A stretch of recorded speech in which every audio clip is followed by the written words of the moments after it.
Let me be the first to extend a warm welcome to everyone who's joined today here at the International Society for Krishna Consciousness at Silicon Valley.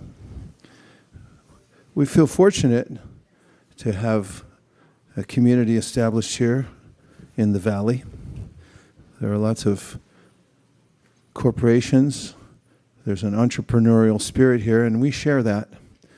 We just wish to extend ourselves in ways that will give people an opportunity to elevate themselves to Krishna consciousness so they can be completely happy. And for a few minutes, we can have a discussion together if you like. Would you all like that? And before I begin speaking, I'm going to speak a Mangalacharana to invoke auspiciousness.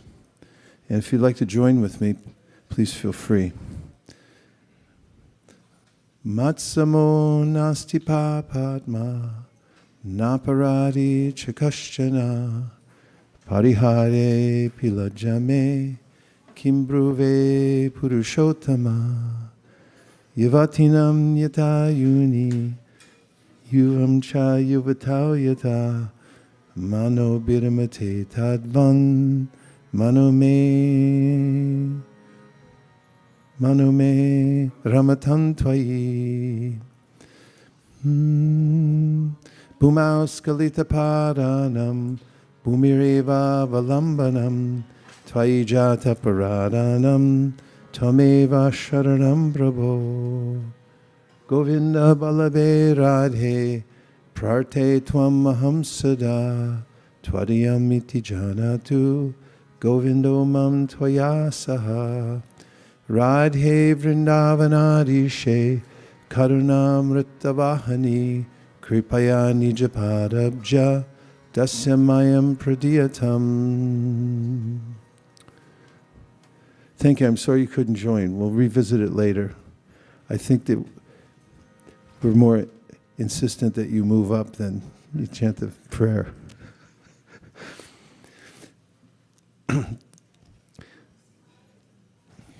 In the teachings of Krishna consciousness, we have the Śrīmad Bhāgavatam, in which there are various dialogues between those who are fully Krishna conscious, and in the form of questions and answers, which is what a dialogue is, we hear about spiritual knowledge and also, very importantly, about the activities of the Supreme Personality of Godhead. Well, who is the Supreme Personality of Godhead? It's that from whom everything else emanates, and who is the origin of us all. Of course, in the Bhagavad-gītā, Krishna mentions that he is the source of everyone, and that we're his parts and parcels. In the Gita, very specifically, he says, Mamai vamsho jiva loke, jiva bhuta sanatana, that we're tiny particles of consciousness in exact same quality as Krishna, but in quantity we're minuscule, infinitesimal, whereas Krishna is infinite. And whereas Krishna has all power, we have limited power. He has all knowledge, we have limited knowledge. We do have the same quality as Krishna in that he is called swarat, or fully independent. So if you were making an algebraic conclusion and you said we're minuscule and he has absolute freedom and independence, what would you say that we have? Very good. Minute independence. Now when we, as parts of Krishna, come in contact with the material world, there's a tendency for us to become overwhelmed by it. And there's a need, therefore, for those who are in the material world to rise above the pall of the material world and come to original consciousness called Krishna consciousness. That's sum and substance of our endeavors here, is to come to our original state of consciousness, which was pure. And pure consciousness means that we're fully aware of our relationship with Krishna, who is a person, who is the Supreme Personality of Godhead. Does that make sense so far? And one of the ways that is recommended in the Bhagavad-gītā for us to come to that state of Krishna consciousness is to hear about Krishna. In the seventh chapter of Bhagavad-gītā, Krishna says that if you hear about me, he uses the phrase touch trinu, you can come to know everything about me. Phenomenal and numinous means you can understand all of Krishna's energies.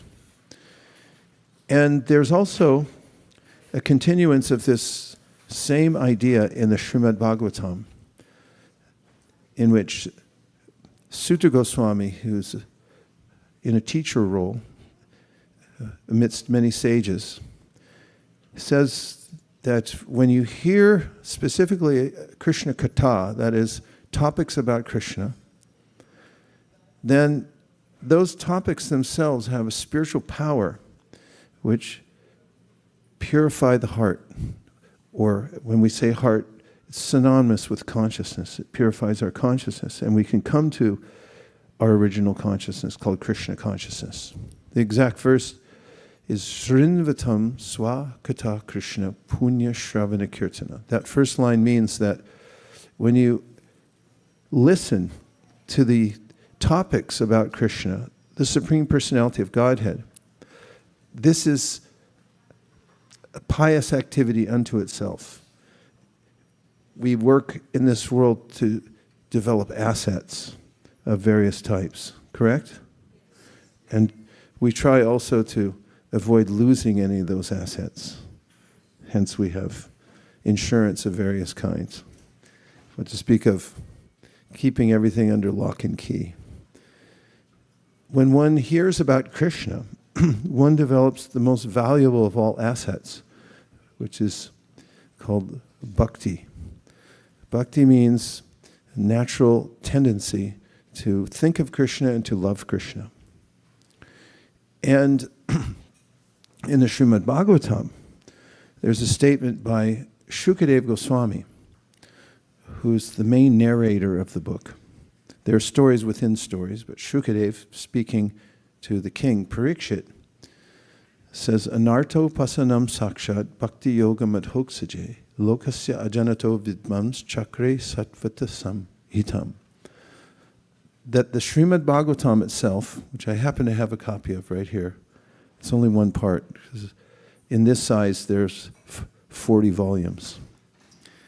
And the verse says that most people don't know about the spiritual science.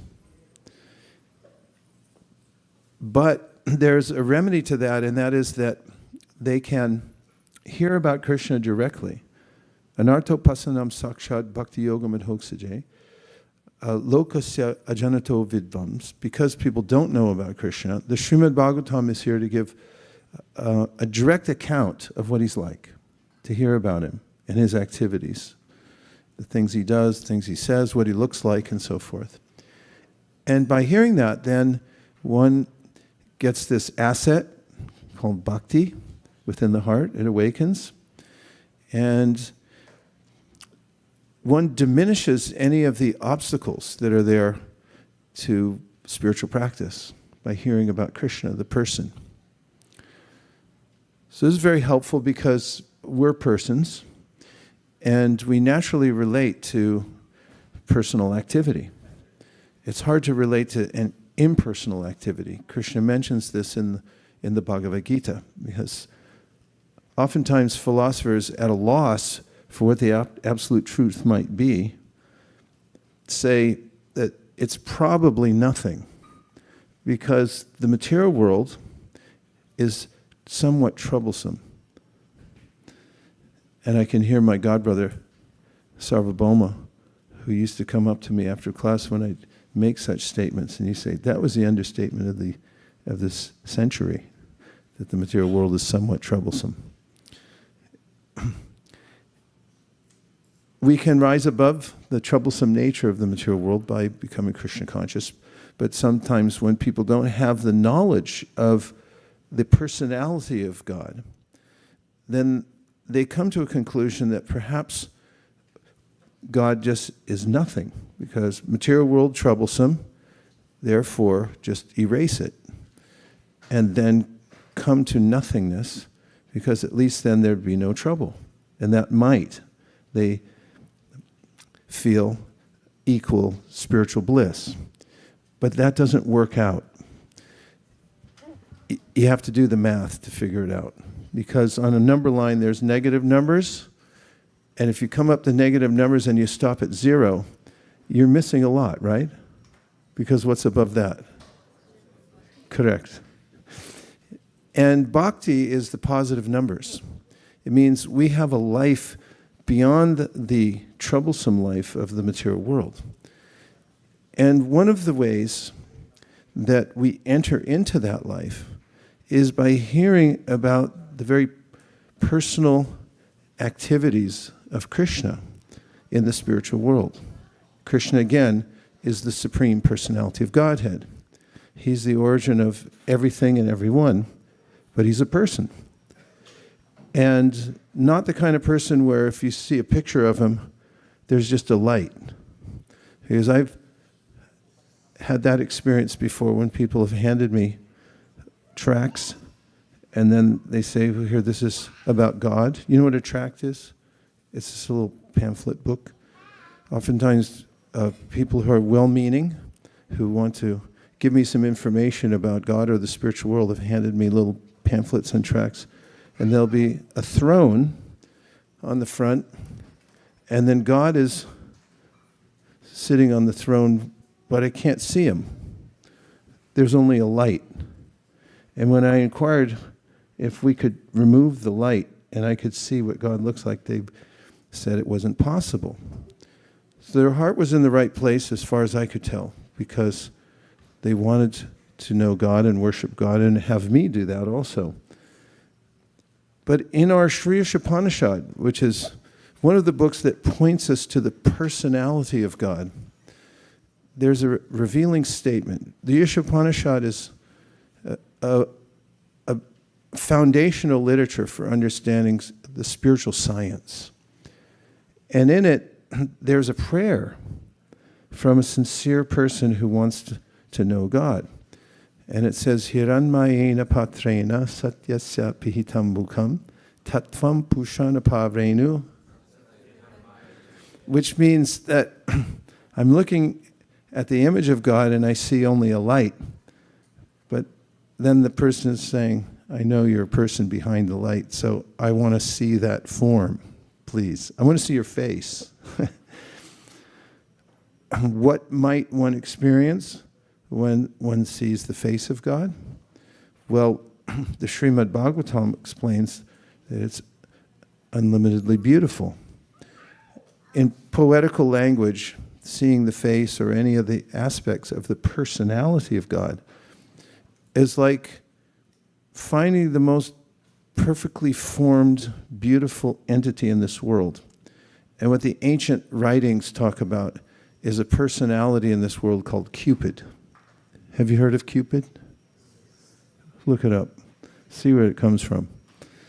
Cupid is so beautiful that when people see Cupid, they just immediately fall in love, or more appropriately, lust.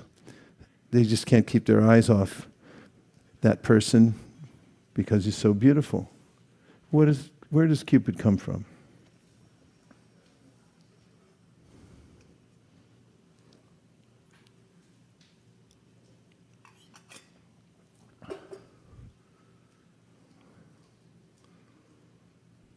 Cupid comes from Latin cupido, which means desire, love, passion, from cupere, to desire.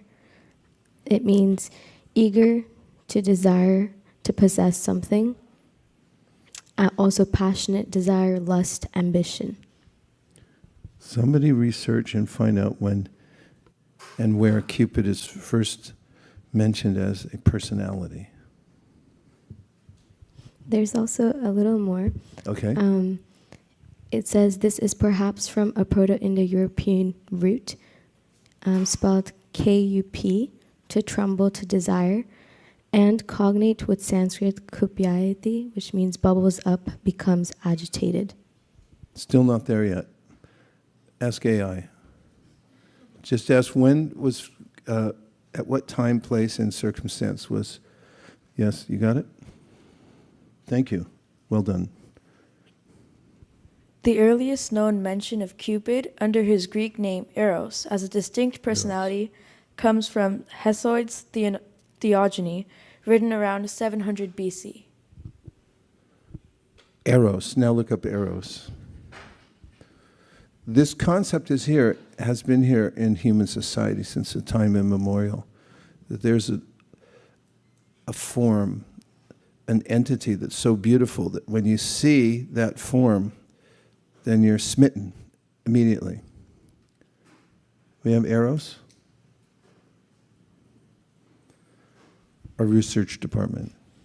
According to AI, Eros is one of the primordial gods in Greek mythology, existing from the very beginning of creation in some versions, or as the son of Aphrodite.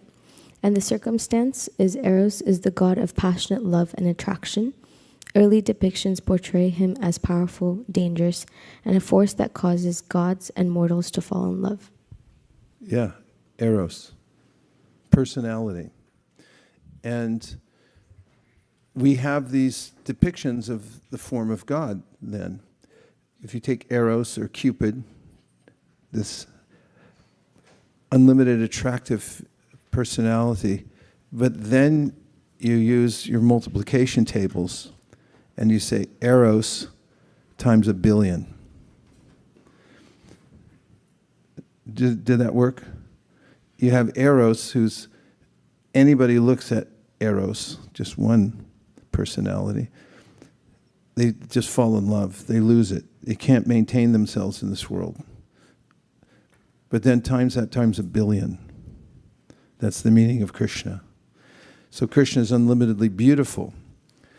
And his form attracts everyone in the universe. Just by seeing his face, by seeing his eyes, one is carried away. So the Śrīmad Bhāgavatam says, this is a necessary element of spiritual realization. Minus the attractive feature of God, we still maintain our attachment to the forms of this world. Has anybody here ever noticed that there are attractive or more attractive forms than others in this world? Okay, only 2 people I heard admit. Everyone's like, I'm not going to say anything about that. I'm completely dhira. I'm unaffected by anything in this world. We may notice with profit that we're attracted to beautiful forms in this world. People go to museums, and I don't even know if they go to museums anymore, but people seek beauty. And when we're in a state of beatitude, it means we see something that's aesthetically so pleasing that we go into a kind of trance. There's a beatitude.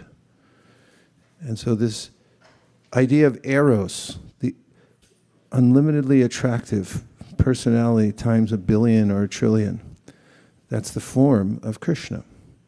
Now, Krishna is fully active. It's not that he's just a painted picture or an AI robot.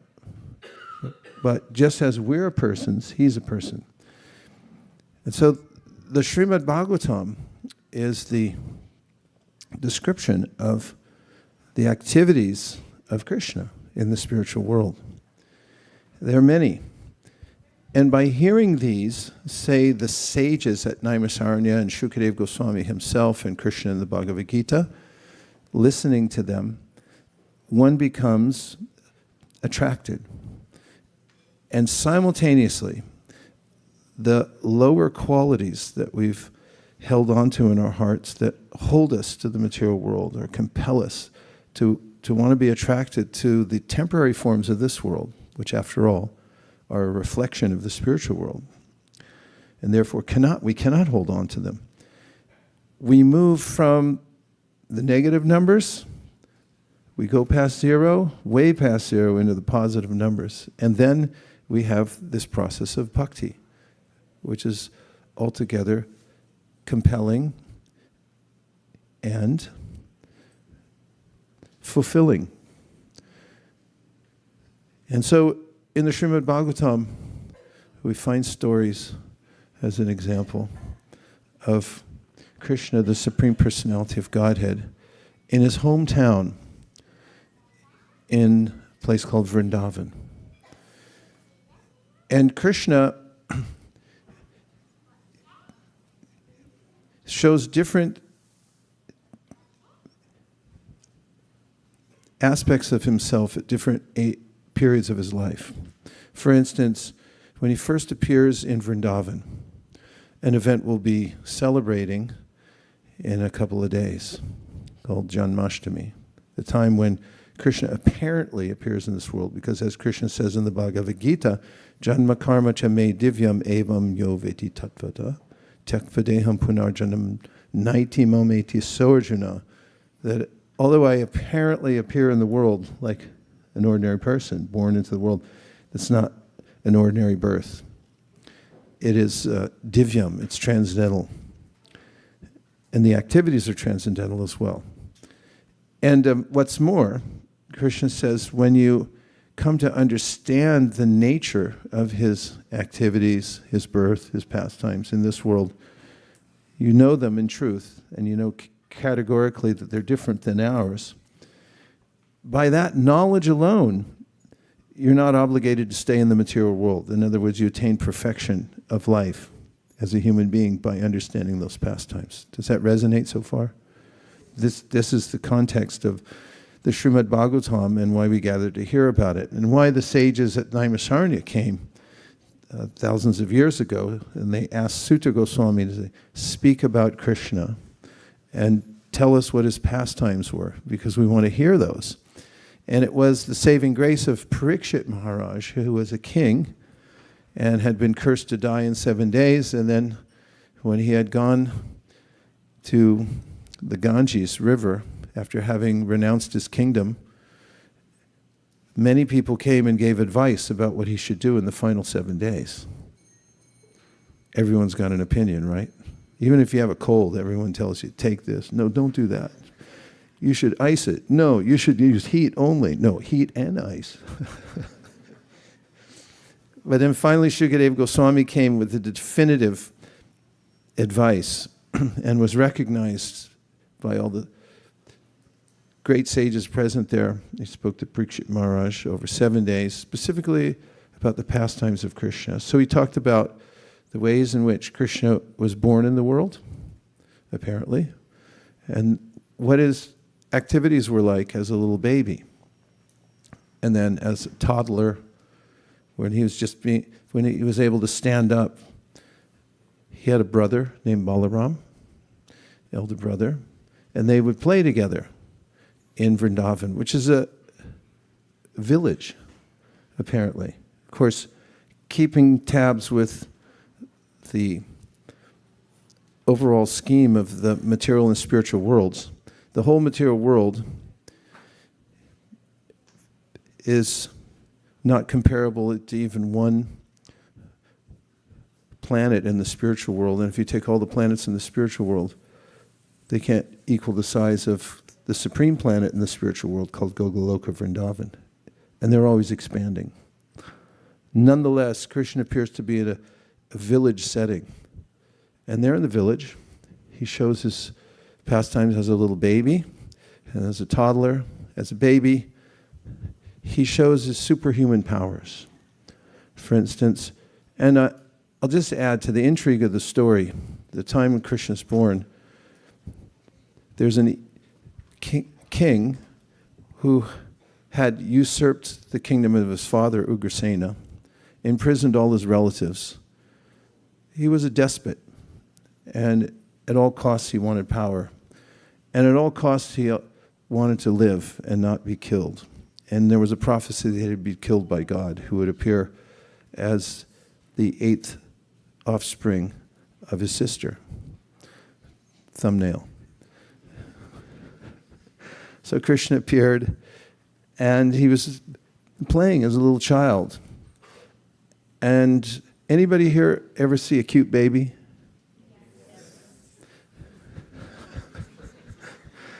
Baby animals are really cute. You know, everyone, oh, look at that little bunny. It's hard to take your eyes off. And when a little human is cute as a baby, so everyone just wants to, Gucci, Gucci, you know, when you're bringing them over. So Krishna, keep in mind the idea of eros multiplied by 1 billion times. What did the baby Krishna look like? Well, he was the attraction of everyone. Everyone wanted to see what he was doing. What was he doing? Apparently ordinary things, playing around, sometimes grabbing the tail of a calf, because they lived in a pastoral scene and there were cows, calves. It was a cowherd community that he grew up in. His father was a kingly person, but king of the cows and the cowherds. So Krishna and Balaram would play in that environment, and they would roll in the mud. There's different colors in the ground of Vrindavan, and sometimes when they would be holding on to the tails of calves and they would be dragged through the environment in the Vrindavan area, and when they'd come back to their mothers who were standing nearby, they'd be smeared with these different colors from the ground of Vrindavan. They look even more beautiful. And the mother of Balaram was Rohini, and Yashoda is the mother of Krishna, would be intrigued to see them. And they couldn't stop looking at them or embracing them, taking care of them, bathing them, feeding them. And as they grew up, they became, I'm trying to think of the right adjective. There's no rascally, rascalish. They became mischievous. And mischievous means little kids are mischievous. Brajarath Bhavana used to be mischievous. I won't go into details, but he was. And I mean, look at him now. He's serene, Brahminical. But kids at a certain age, they become mischievous sometimes. And Krishna was extremely mischievous, and that's why he's famous. When anybody who knows about the culture of Vrindavan talks about Krishna, they call him Makan Chor, another name for Krishna, which means he was a thief as a little kid. He would go to neighboring houses and he would steal butter at any cost. He would eat it. He would share it with the monkeys. And anybody who's been to Vrindavan, it's same. Still monkeys there. Monkeys are always ready to wreck stuff. So they had a compatriot in Krishna who also liked to break things. And he would share butter with the monkeys and with all his friends. And then when the neighbors would come, he would threaten them and run off. And as he got a little older, he engaged in even more glamorous and daring activities. So one day in Vrindavan, this is a story told in the Śrīmad Bhāgavatam about Krishna, the Supreme Personality of Godhead. He had gone to the Jamuna. Now, Jamuna is one of the most important features of Vrindavan. It's a river that, when you look upon it, especially on a full moon night, when it's the reflection of the moon is on the Jamuna, you fall in love with Krishna. In fact, there are many features in the town where Krishna, the Supreme Personality of Godhead, lives and grew up and was born, that stimulate this sense of pure love within the heart. One of the other places is called Govardhan. It's a hill. And if you go to Govardhan Hill, you'll be so charmed that you just want to stay there. And millions of people come there every year, and they just walk around the hill. And if you ask them where they're going, they just say, around the hill till I get back to where I started from. Because they just want to be near Govardhan. And if they're lucky enough when they're there, and there's maybe a little thunder shower, and you can see the water coming down on top of Govardhan Hill, then people feel charmed in their hearts. They can't forget that scene. So there's the Jamuna River, there's Govardhan Hill. There are many trees there in Vrindavan which are called Kalpavriksha trees. They're trees that are called wish-fulfilling trees, that any desire someone has to engage in the service of Krishna, when they sit near the tree and they have that desire, then the tree fulfills their desire. The nature of the earth there is called Chintamani. One speck of the dust from that place is more valuable than all the wealth in the three worlds of the material world. Can't be compared. So Krishna had one day gone off to play near the Jamuna River. And even today, there is a section of the Jamuna River which is a lake. It's conjoined with the Jamuna River itself. But as most of you know who have been around for a while and have watched the geography of the earth change, you know that rivers change in size. They also change direction sometimes, and they get closer, farther away. At this time, 5,000 years ago, the Jamuna was far wider and deeper than it is now. And as described in the Śrīmad Bhāgavatam, there was an outlet to the Jamuna River, which is called the Jamuna River Lake. And at that place, and according to the Śrīmad Bhāgavatam, that place, that expanse of lake, was 8 miles wide. And nobody could plumb the depths of that lake. Now in Vrindavan, it's always harmonious, except there's something intriguing and fun about Krishna's pastimes in Vrindavan. I mean, if you've ever read a book, of course you've read a book. I know you went through school. If you read a book and the first page says it was a beautiful, sunny, nice day and nothing bad happened, and then you turn to the next page and say, there was another beautiful, sunny day, and there were no ill occurrences, it was just harmonious. And then you read the next page, and then you flip through fast, and you go to the next chapter, and it says, and then there was another harmonious, beautiful day. And everyone was happy. Then you go, come on, where is it? Go to the end. And it's in Vrindavan, which is the spiritual world, it's a beautiful day, but it's accented with danger and excitement. So into Vrindavan, this harmonious atmosphere where everyone's happily engaged in singing about Krishna, being with Krishna, there are these characters that enter called asuras. They're demons. And their main purpose in life is to kill Krishna. So there's also an element of danger within Vrindavan. Krishna one day goes to the Jamuna River with his friends and his cows to play.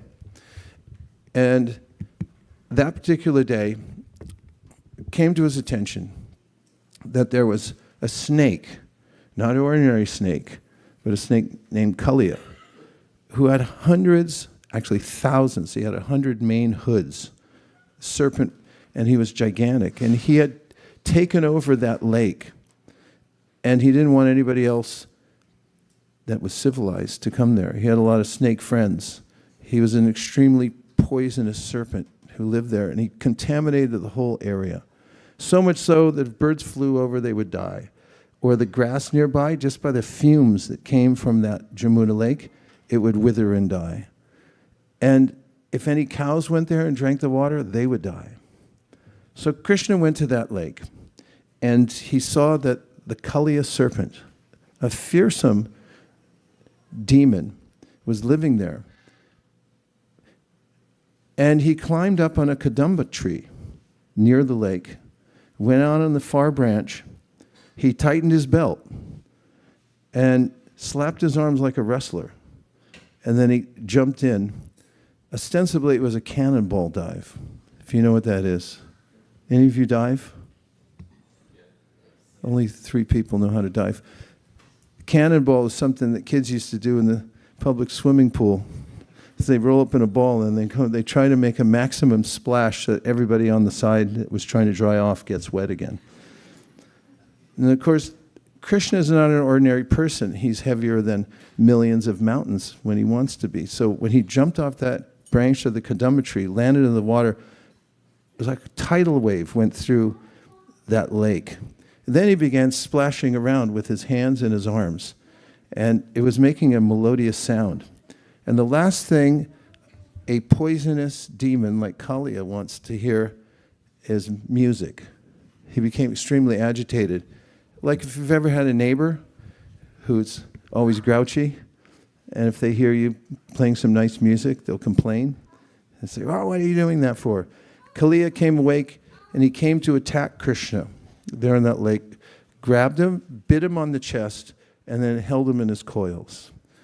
All of Krishna's friends who were along the bank of the Jamuna saw this and were petrified with fear that Krishna had been captured or even killed. And then there were bad omens within Vrindavan. People saw that unseasonably bad weather was coming in, and left sides of their bodies were twitching, which shows danger. And they all ran down to the Jamuna where they knew Krishna was. They followed his footprints along the pathway to get there.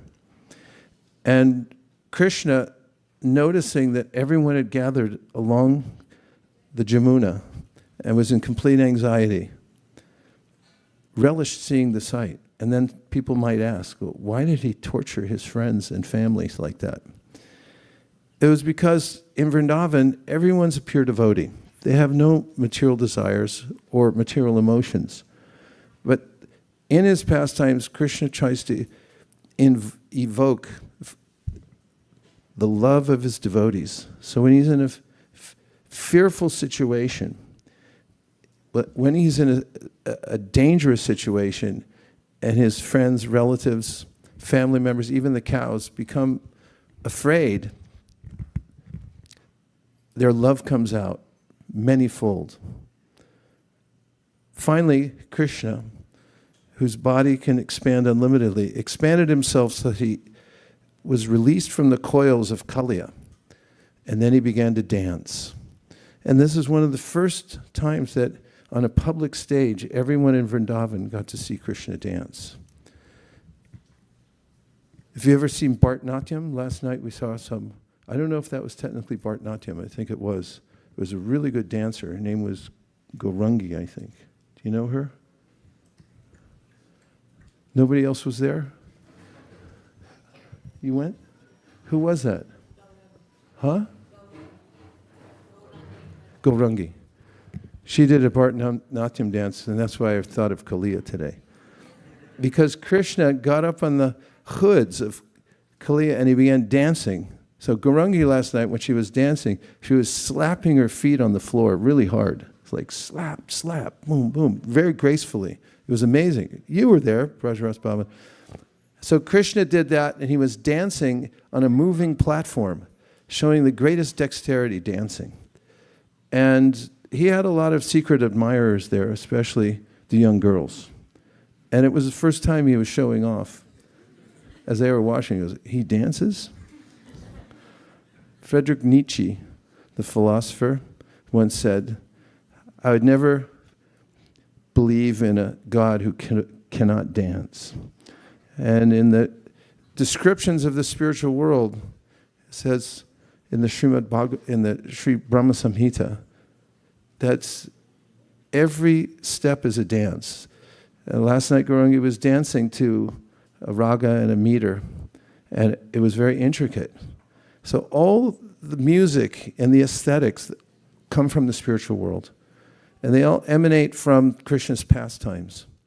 So when Krishna was dancing, not only did everyone's hearts come alive because they saw, oh, Krishna is not slain by this horrible demon. He was just a little kid. Not only that, he was putting on a show. And simultaneously, he was beating the poison out of Kaliya. Because Kaliya had become so envious that he developed this poison, and every time he'd try to bite Krishna, Krishna would slap one of his heads with his lotus feet, and the poison would come out. Finally, and this is an important time that comes in our lives, in our existence in the material world, Kaliya became completely exhausted. All the poison was out of him. Krishna beat it out of him by his dancing. And he finally just collapsed and gave up.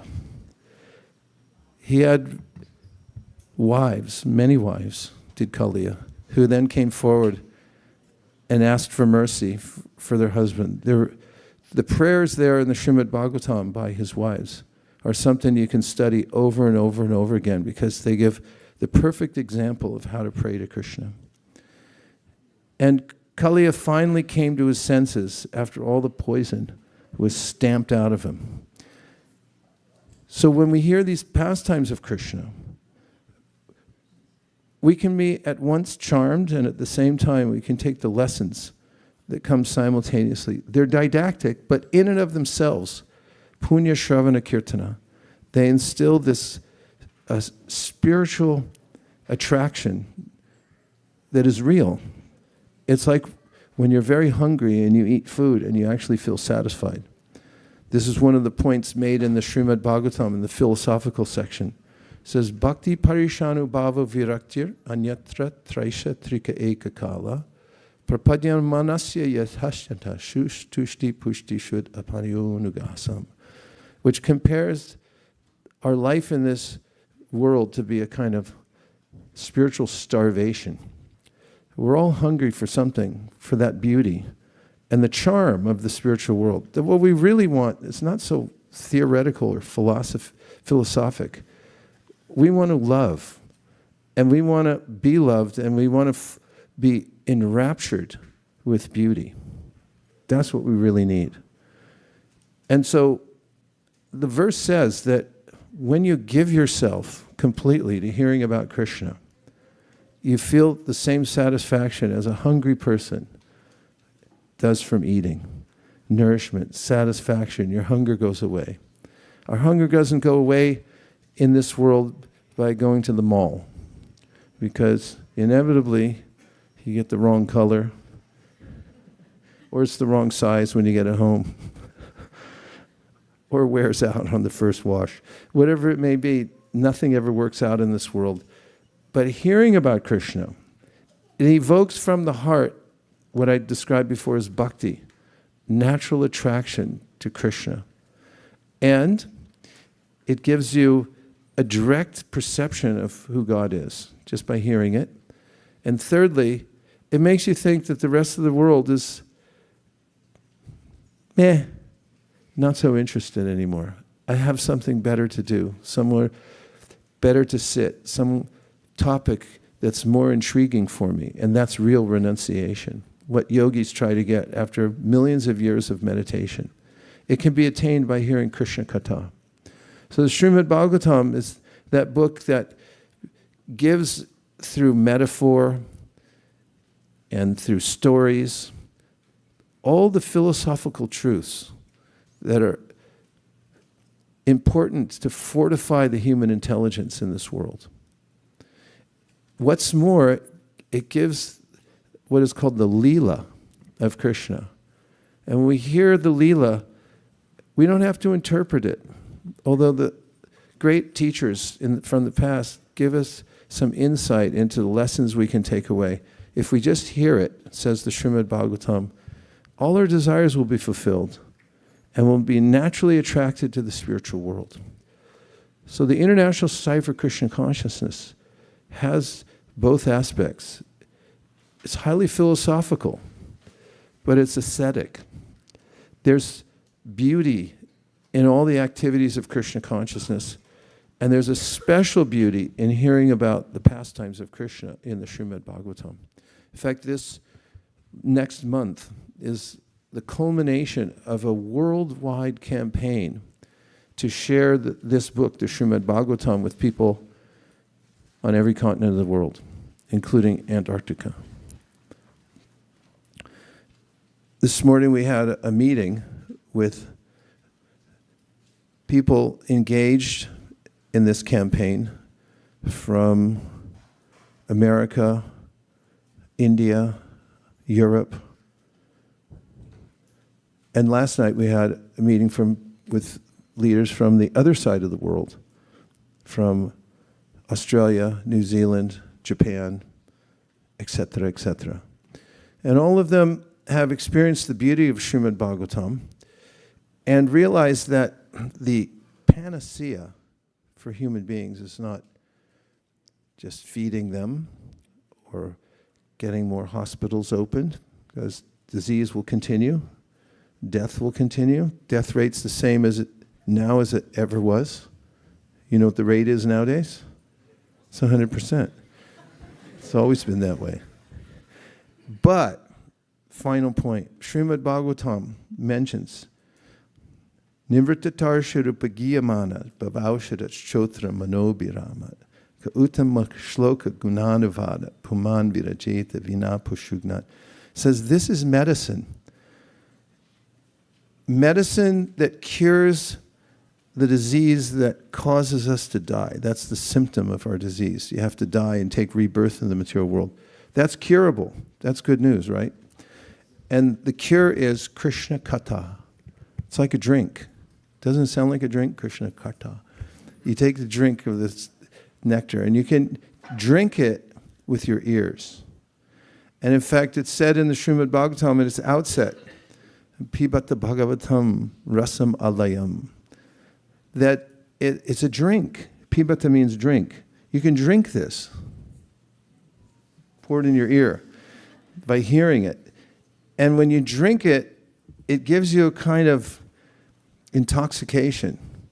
It's not like the intoxication of this world where, people drink and you can smell alcohol coming from their pores, and then they act like complete fools and crash their car into a wall. It's not like that. It's a spiritually elevating beverage that brings one to full happiness and full realization by drinking this beverage with one's ears. And this is the great mission that's started by our founder to make this beverage available to people all over the world. The Śrīmad Bhāgavatam and how to hear it. So practical application of it is keep the Śrīmad Bhāgavatam in your house, and every evening when all the family's around, call everyone together for at least 10 minutes and read together something from the Śrīmad Bhāgavatam. And if you try that for 1 month, and everyone in the family doesn't find some benefit from it, then I'll double your money back from your Śrīmad Bhāgavatam set that you took home. You just come to me and say, we tried this for 1 month, reading 10 minutes a day together in our family, and fights broke out, and we feel worse about life, and we're really bummed out. We want our money back. I'll give you double your money back from whatever you paid for your Śrīmad Bhāgavatam set. I know you already have one, right? If you didn't say yes, see me afterwards. So we highly recommend this process of Krishna consciousness. It's a beverage. You can drink it. When you drink it, you feel happy. There's no side effects. And at the end of this life, you'll have done what the Śrīmad Bhāgavatam says you should do, which is use this life for the highest purpose, which is to remember Krishna at the end of death, at the end of life. Yes, Srivas Prabhu. Pardon me? 2237. This is a cryptic message coming from our pundit in the back. Give Panditji the microphone and he'll explain. The number's 2237. You can get a tattoo Śrīmad of it. Bhāgavatam. Spread it around as a conspiracy. Śrīmad Bhāgavatam 2237. Means? Means if they can Oh, you'd like it on the board. Okay. Put it up on the screen, please. just to continue with what you're saying. He's helping out. 2237 says, Pibanti ye bhagavata atmana satam katam britam shravana puteshu sambritam punanti te vishaya vidushta shayam vrajanti tachcharana saro rakantikam. And the translation is, those who drink through oral reception, fully filled with the nectarian message of Lord Krishna, the beloved of the devotees, purify the polluted aim of life known as material enjoyment, and thus go back to Godhead, to the lotus feet of Him, the personality of Godhead. Case in point. Thank you very much. We'll take it.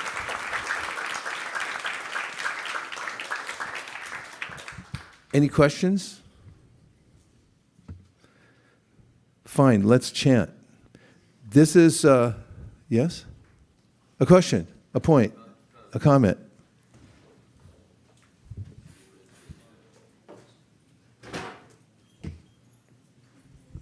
You mentioned Nietzsche. There's one point he's from Europe, and it was written on the wall in the train, God is dead, Nietzsche. Then after Nietzsche died, someone put, Nietzsche is dead, God. Touché. Any other points? Okay, yes.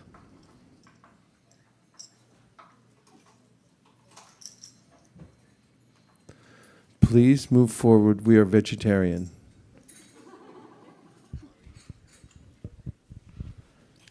Hare Krishna Maharaj. Two While inches. you're talking about hearing the leelas of Krishna and how that can invoke bhakti, I was reminded of a verse in Śrīmad Bhāgavatam, Canto 10, Chapter 2, verse 37. I'll recite it. Shinvan granam sams smarayams cha chintyayan namani rūpāni cha mangalani te kriyasu yastvak charanara vindayor avishta cheta nabhavaya kalpate.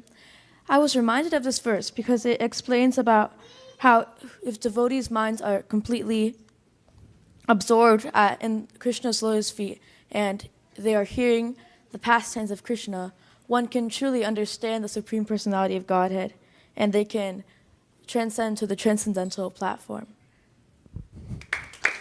Thank you. Great. Yes. Alone enough, Prabhu.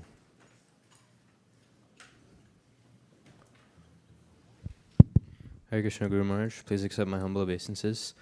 Earlier in your class, you mentioned that the spiritual planets are always expanding. Can you expand upon that? Yeah, they're getting bigger.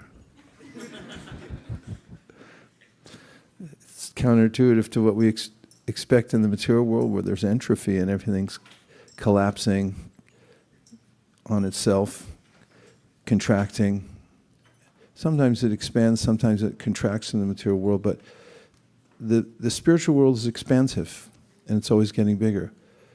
It's hard to appreciate that when we've been associated with the dull material energy. Therefore, the spiritual world is described, and Krishna is described as adbhuta, surprising. The material world is a surprise at every second. Spiritual world is a surprise at every second, and I was going to say the counterpart, the material world, is a disappointment. Things fall apart. Our nature is consciousness, and consciousness can expand unlimitedly. And everything in the spiritual world is conscious and is continually expanding. The expansive power of consciously loving Krishna. And at the same time, the environment seems very intimate.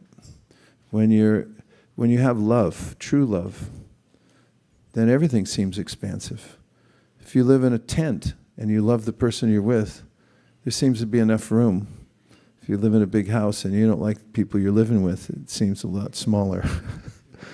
So the spiritual world is unlimitedly, it's unlimited, and the experience is that it's expanding because love expands, and Prabhupada gives a kind of scientific anecdote when he describes how if you put a beam of light towards the sky, theoretically it could expand. If it's going at this in degrees outwardly, it will get larger forever.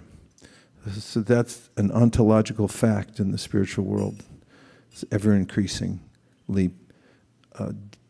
more beautiful, and love has no limit. There's not a plateau. It continues forever. Yes.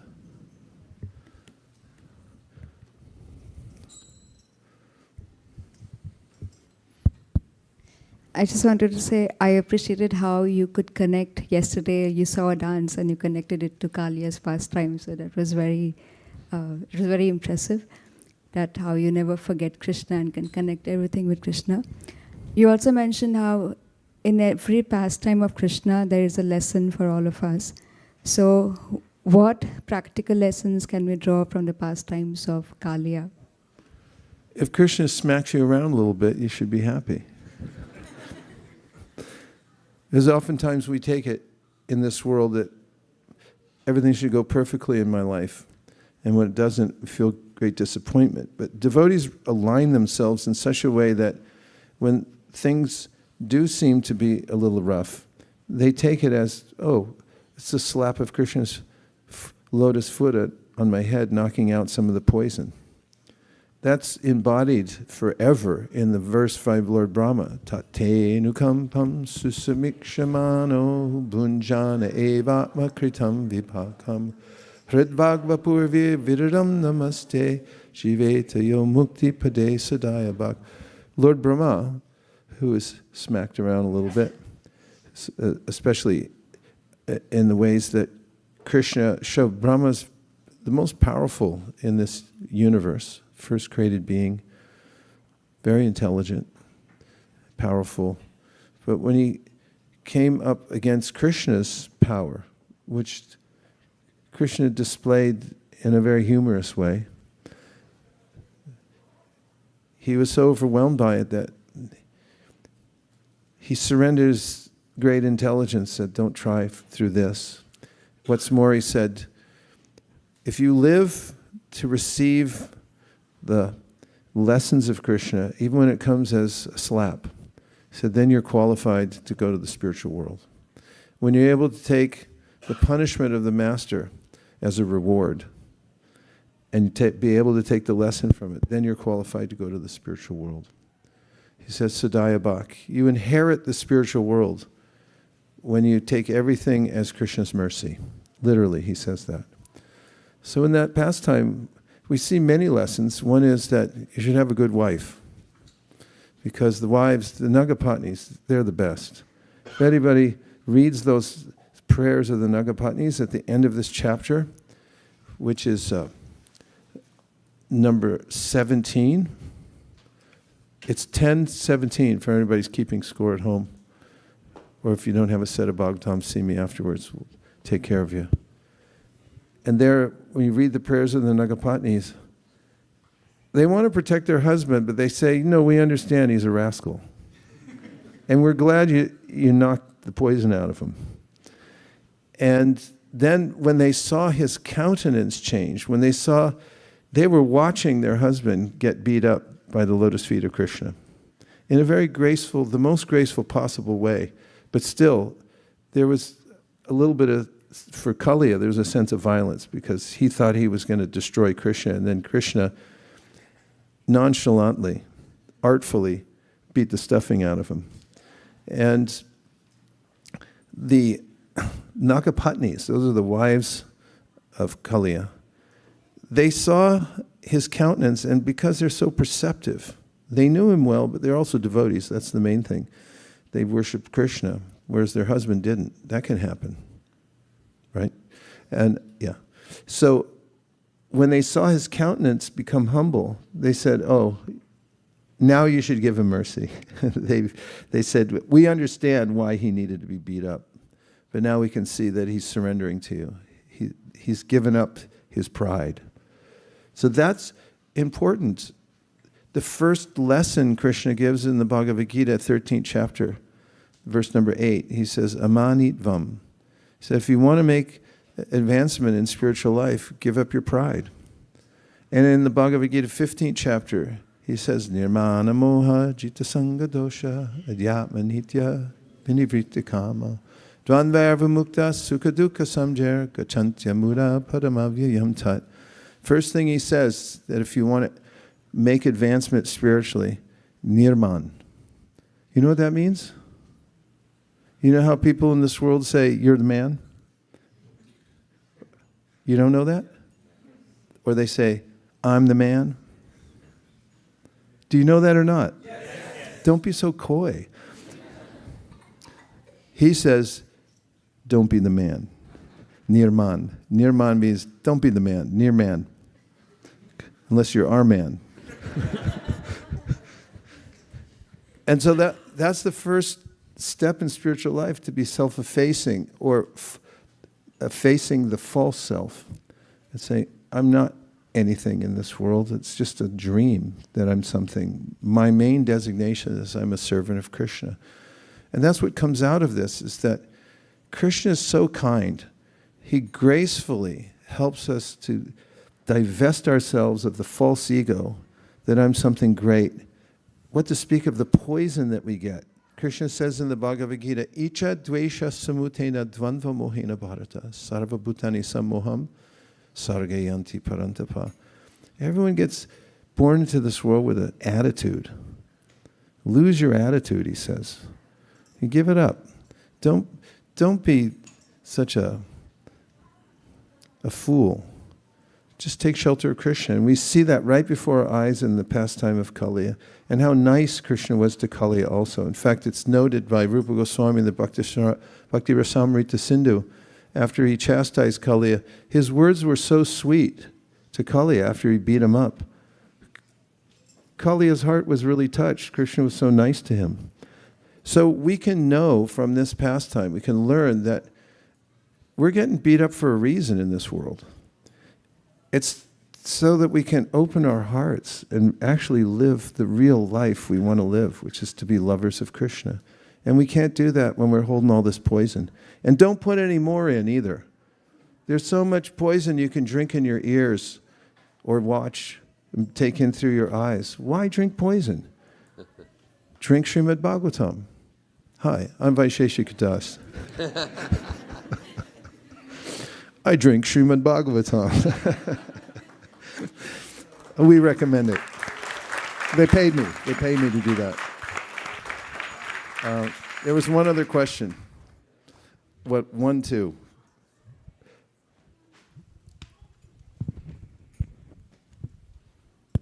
Hare Krishna Maharaj, thank you so much for the wonderful class.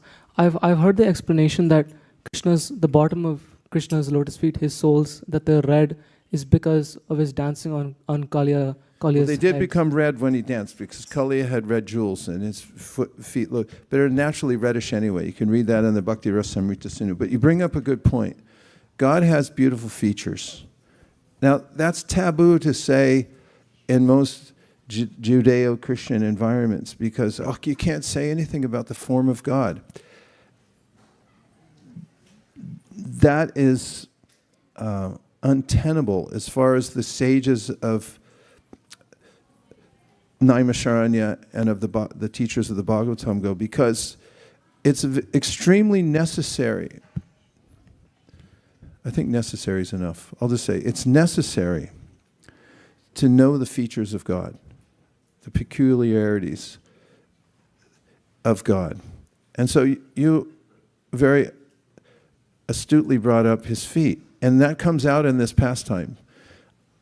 I mentioned how there were bad omens, and I skipped over a lot of the details because this is a short class, and it's also family hour. So when there were bad omens, the residents of Vrindavan, headed by Yashoda and Nanda, Krishna's parents, and all their minions. And they came running to where they knew Krishna was. And it says in the text that they followed his footprints. And then one of the great commentators on Bhagavatam brings up this point. He said, how were there still footprints in Vraj? Look, there's millions of cows, millions of people. How do the footprints still show up there? First of all, he says, Krishna's footprints are different than anybody else's. They have special markings on the bottom. There's a thunderbolt. If that's not cool, I don't know what is. There's a barley corn. There's various markings that you can meditate upon. In fact, it says elsewhere in the Śrīmad Bhāgavatam, if you want to do meditation, it says, meditate on the thunderbolt that's on Krishna's lotus feet.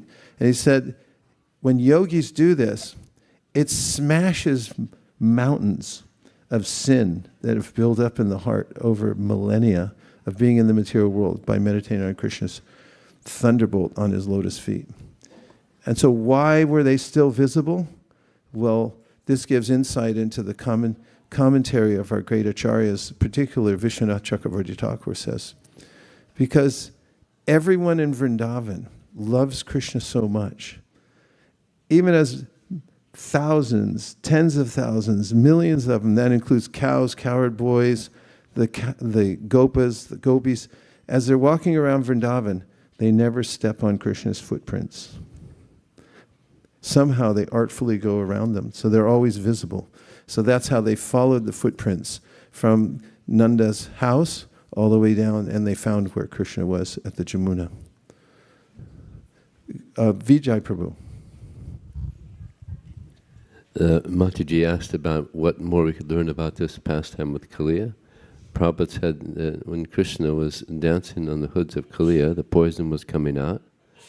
When we're chanting Hare Krishna, Krishna's dancing on her tongue, and the poison is also coming out. We'll take it. All right, then let's chant Hare Krishna and leave a little poison behind. So, this chanting is mentioned, the mantra itself. It's an eternal mantra. But it shows up in various places. One of them is the Kalisantarana Upanishad, which specifically mentions that it's 16 words, 32 syllables, and it's got the 3 words Hare, Krishna, and Rama.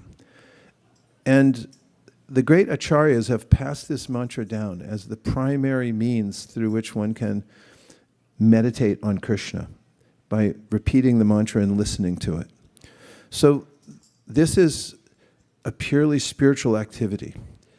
And this system of call and response, of having a chorus, it envelops us in the sound of the mantra, which is non-different from Krishna. You don't have to do anything special except just be there and be present with the mantra. And if you want to enhance the experience, listen very carefully to the mantra and then sing it with your heart. If you have any anxiety, if you have any sense of angst, same thing. If you would like to advance spiritually and you want to express your sincerity, do it through your chanting of the mantra. Shall we try? Yes. Now, we feature here at ISKCON Silicon Valley every Sunday night, with very few exceptions, a Hare Krishna dance party. Now, it's a boring life in the world. There's lots of complications and anxieties 24/7. Just drop them and dance. We're going to move all the stuff out of the way, even the seats and the rug, everything. It's a beautiful floor. Trees willingly, I hope, sacrifice themselves for this floor, just for devotees to dance on. Graceful, open-hearted, singing, dancing is the method of spiritual advancement in this age of Kali. So let's do it. Who else? Everyone else. Anyway, we won't worry. We'll just invite them in. Thank you very much for coming today, and we'll see you on the dance floor in about 1 minute and 47 seconds. Hare Krishna.